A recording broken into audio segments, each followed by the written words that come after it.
আল্লাহু আকবার, আল্লাহু আকবার, লা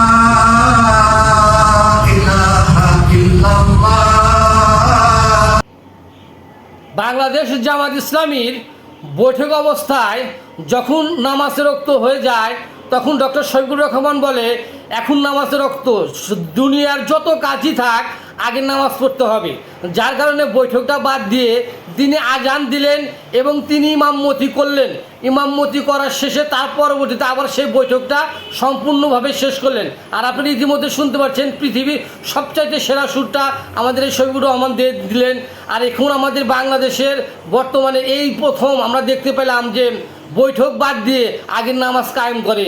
নামাজ হলো বেহেশতের চাবি, যার কারণে জামাত ইসলামী নামাজ ছাড়তে রাজি নয়। পৃথিবীর সব কিছু ছাড়তে রাজি আছে কিন্তু নামাজ ছাড়তে রাজি নাই। মাশাআল্লাহ।